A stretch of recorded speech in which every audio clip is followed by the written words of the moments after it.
Captain on the bridge. Alright, Captains, we are back on the bridge, and today we've got some things to go over from the Star Trek Online official Twitter feeds, so on screen. Yes, so Captains, before we get further into this video, do us a favor, like it. Also, subscribe here to the YouTube bridge. We're always on the lookout for like-minded Captains where we can share our love and passion for all things Star Trek Online, and of course, things Star Trek. Now, with that said, here we go. So, as was tweeted out this morning, we'll have some blogs to go over, and then the last thing we'll go over is the recent 10 forward stream that ended a couple hours ago.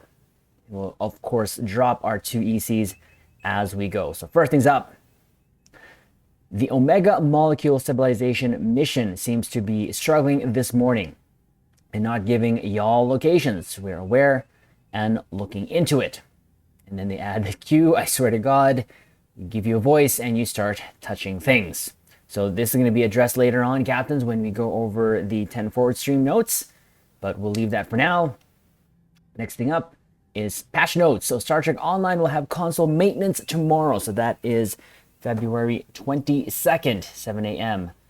Pacific time. Estimated downtime is 2 hours. You can find the patch notes here. So here we go, console patch notes.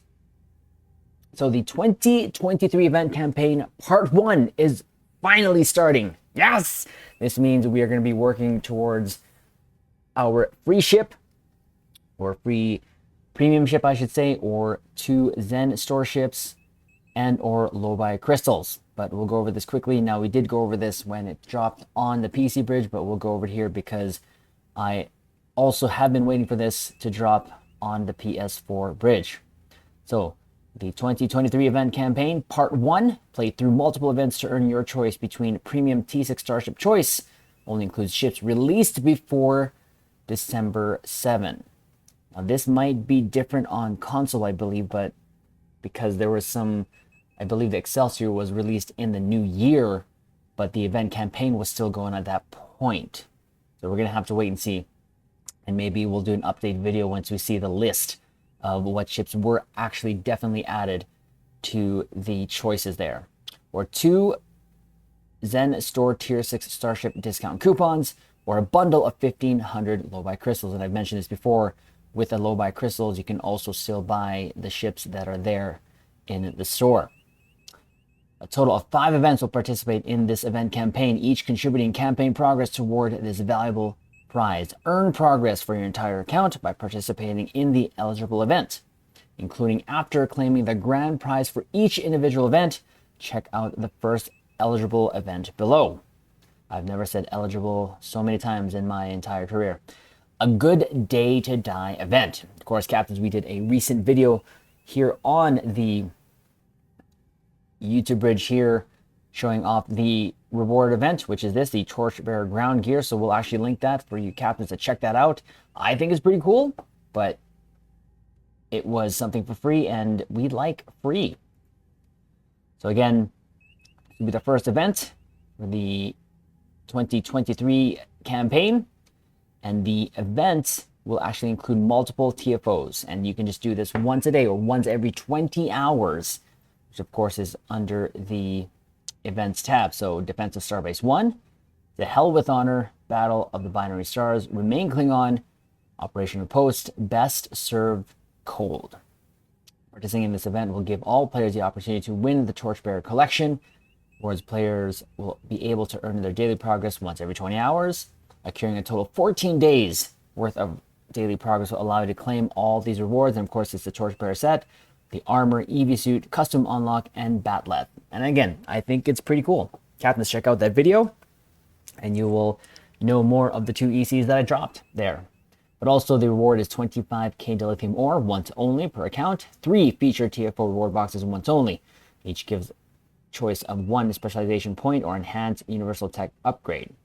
Bonus rewards. After claiming the grand prize, you will unlock the option of earning additional dilithium ore each day, beginning at 8,000 dil ore for the first day's completion and increasing for subsequent days. And of course, I always recommend you do so, Captains, because of course, with that you gain in-game resources that you can use you can convert to Zen, and of course get your pretty ships for your pretty pew-pews. Not only that, you can also get the marks that are pretty much all of the reputations are available, and you can also build up your marks there on your tunes, which I intend to do. And this is going to help as well for me to get my dilithium ore up as well, so that I can get to that goal that I set to myself to get the 10th anniversary bundle there on the PS4 bridge. And at this point in time, as of this video, I'm at about 7 to 8k Zen.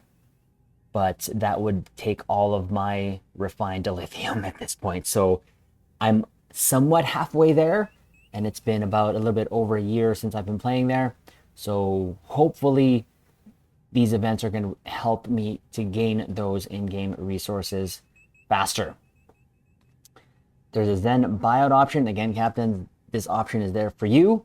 I just recommend doing the daily once. If you can spare 10-15 minutes, say log on, get the event done, log off, so at least you get the chance not to miss out on the event campaign. Of course, you do have a little bit of a grace period per campaign, but you still don't want to miss out, like I said, on the grand prize here, because I know some captains have done so, and it kind of hurts a little bit when I hear they do.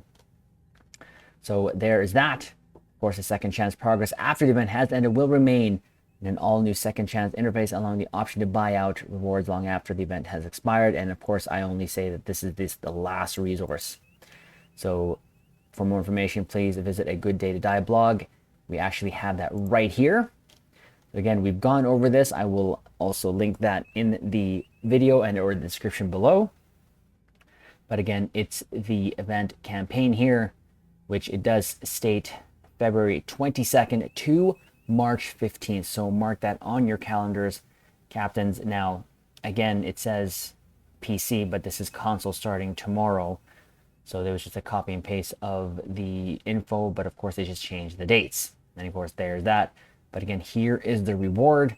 Again, I absolutely love this outfit. It looks cool. I mean, not like love, but the thumbnail that we did for it and the pose that you can strike with it is actually really pretty awesome, in my opinion. Of course, I put that on my Disco Klingon that I made during the first Klingon recruitment event. But there you go. That's going to be, of course, these blogs will be linked in the description below, of course, for you captains. So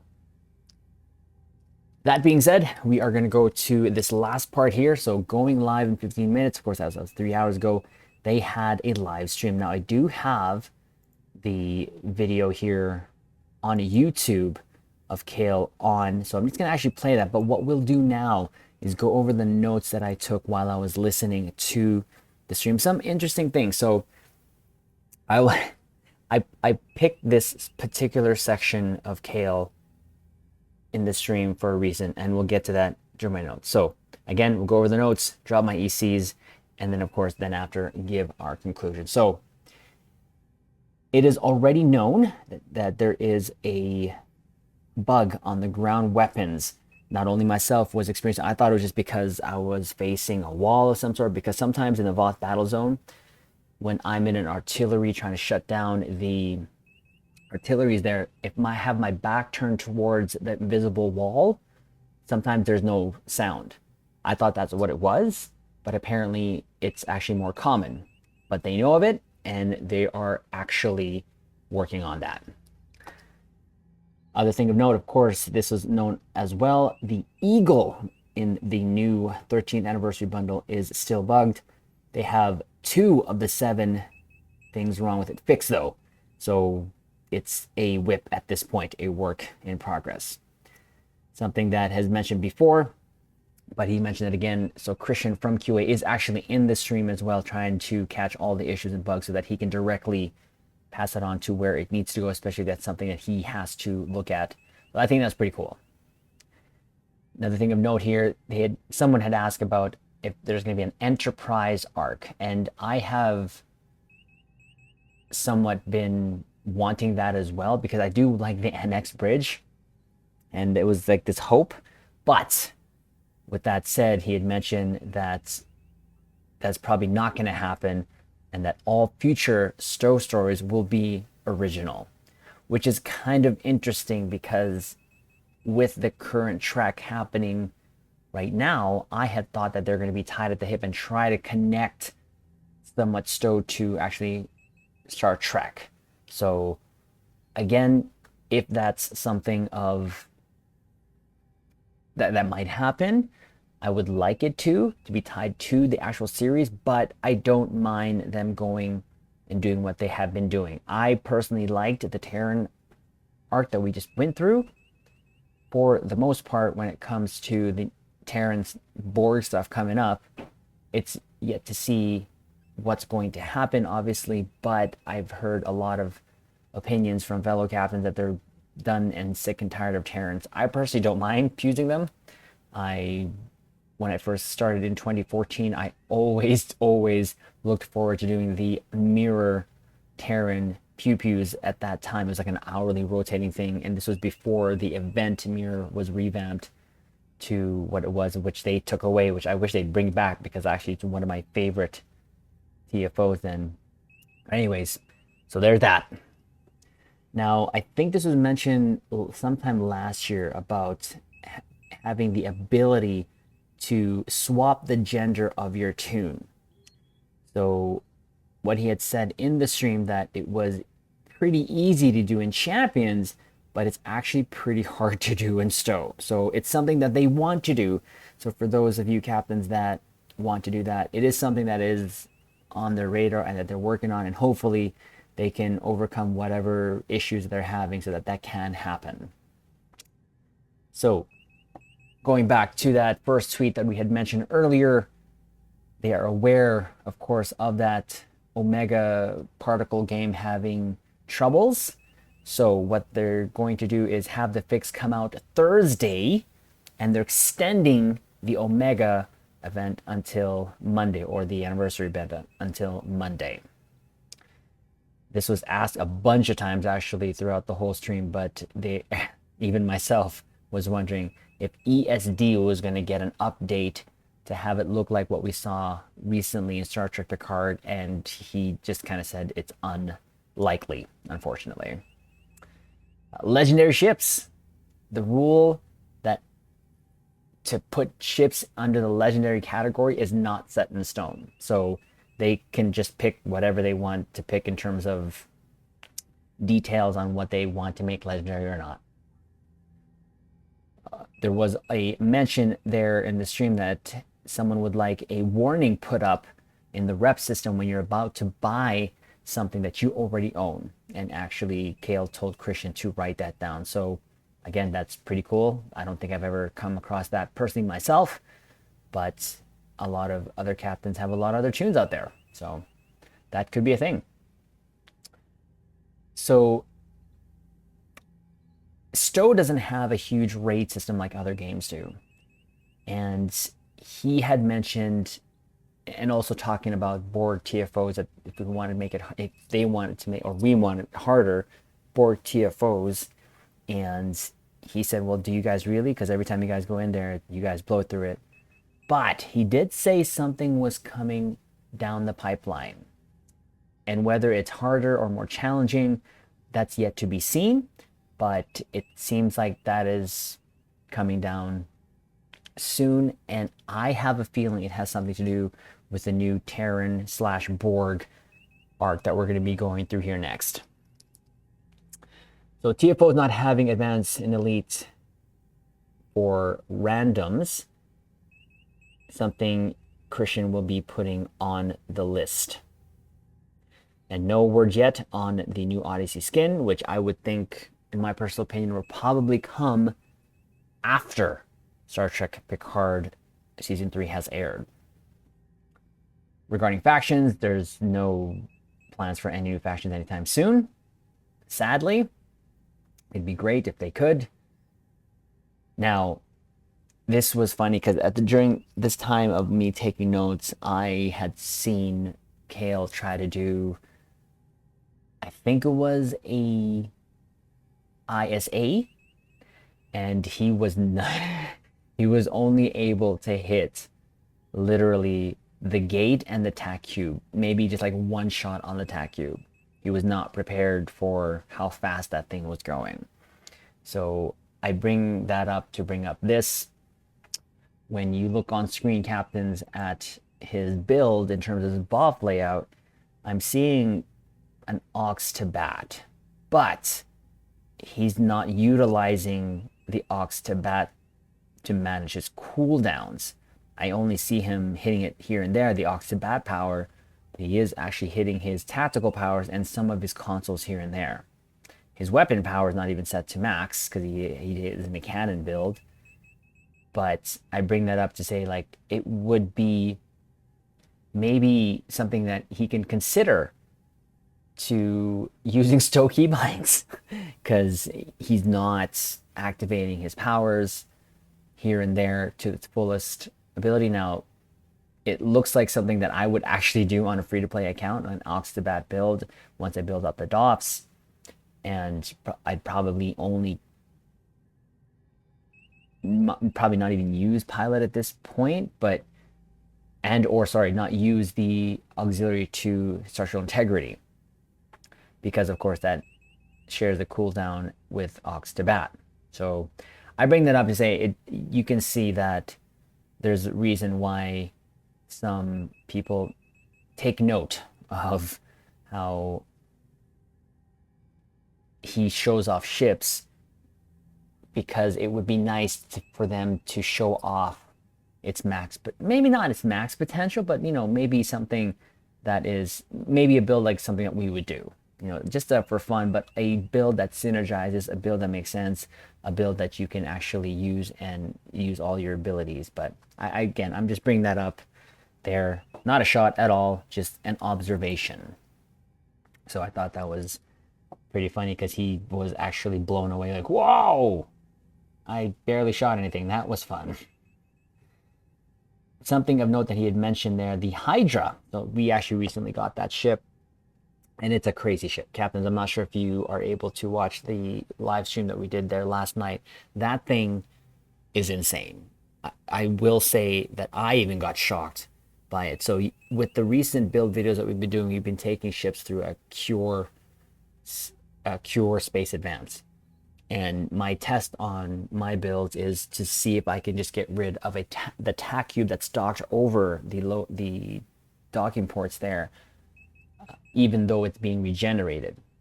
And most of the builds are able to do that in probably 3 seconds, 5 seconds. And the Hydra literally one-shotted it. Or maybe two-shotted. It was absolutely, I was not prepared for it. And I thought it was a fluke, but it happened more often than not, especially when I had all my buffs on. So it was a surgical strike type build with a beam overload in there that I just threw in there for immersion purposes.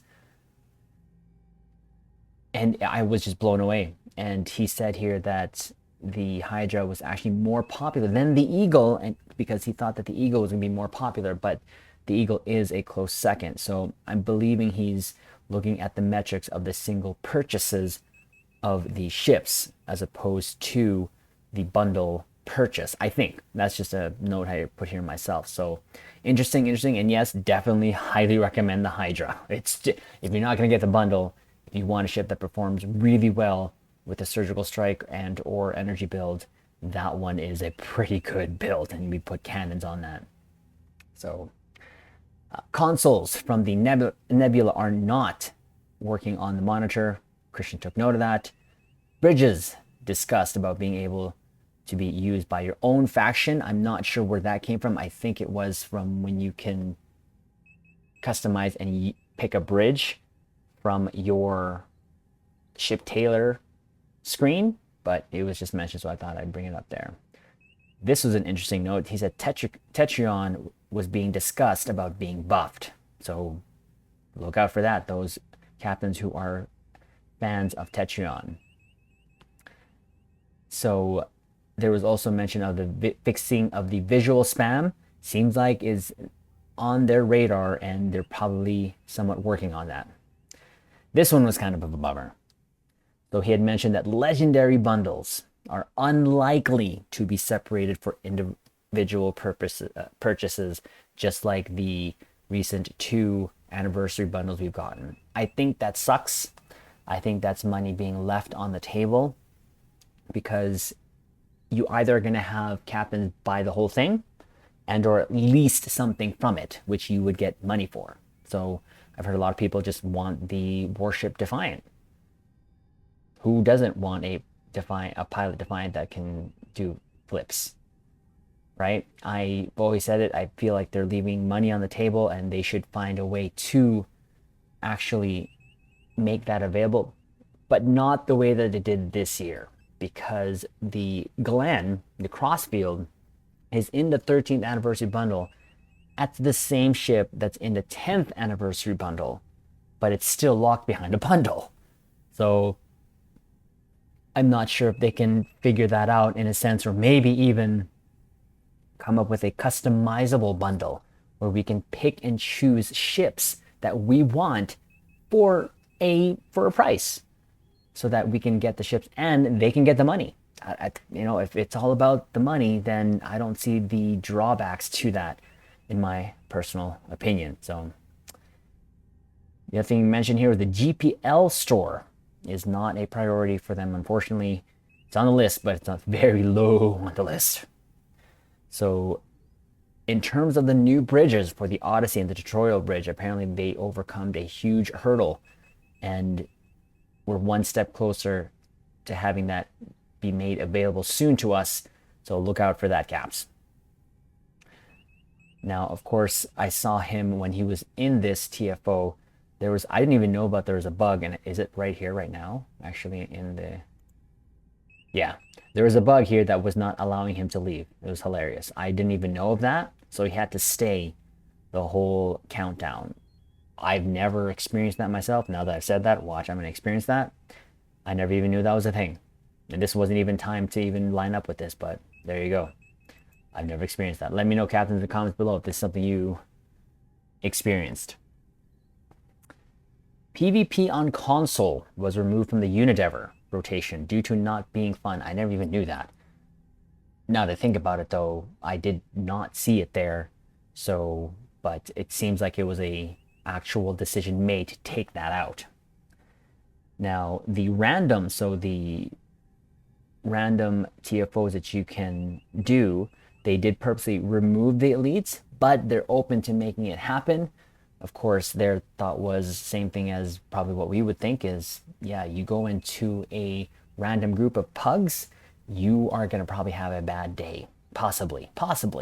And he mentioned, well, if you maybe form a team, then we can make that happen. Then you might as well just get 4 other captains and just actually queue up for the ones that you want to do. Unless, I guess the random does reward some random rewards there that can be worth it, I guess. But I would personally not put that in there. So, also something that is on the radar is fixing the boss battle zone, the camping issue.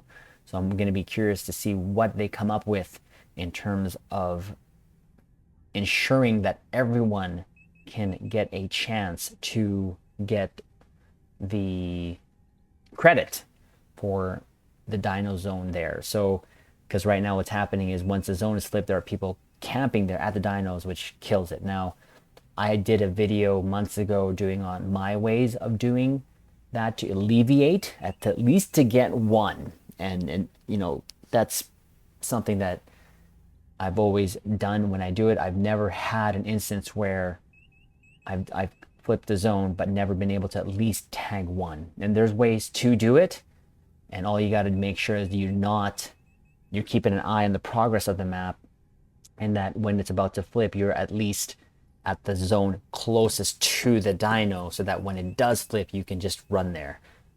Having said that, I've been able to vaporize a dino on my own on even a low gear tune. So I don't know what they're going to decide to do with that, but we'll see. And of course, this was a question I wanted to ask, and they did ask it. Someone asked it: when the Titan A is coming to Star Trek Online. my opinion personally, he said, of course, not anytime soon. That's going to be after Picard, because I think what they want to do is see what it does on screen and then be able to make a trait and or console and or make weapons for it, so that it's literally accurate to what we saw on screen. So same thing with the Audi skin. I really don't think we're going to see it until the way after, until the last season is over for Picard. Apparently there's a bug with the Hydra trait keeping people in combat. I didn't know that, but it's something on their list. So he had mentioned quickly there, of course, when asked about the Titan, that he specified that the popularity of a ship that's a determining factor of if it's going to be going into the C-Store, Lockbox, or R&D. So obviously the Titan going to be Lockbox or R&D or promo. Now this is something interesting. I didn't know this, that when they make a ship from scratch, it takes them 3 to 4 months to do so.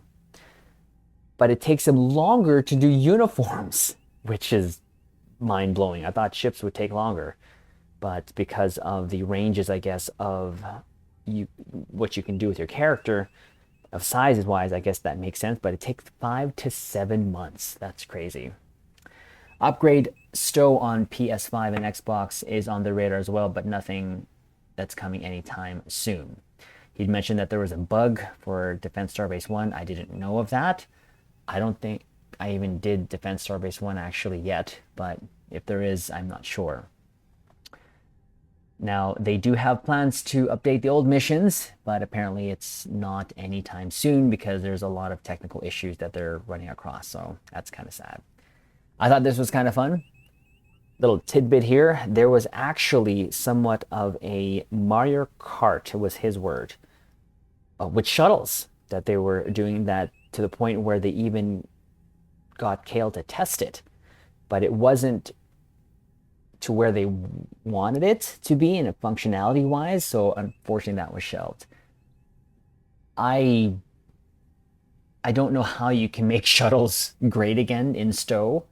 Obviously we all have shuttles. I don't know what other you can do other than bring back the old known scenario with shuttles, or Defense of Starbase with shuttles, or just make versions of the existing TFOs that you can use shuttles, and just, dumb down the NPCs. I don't know.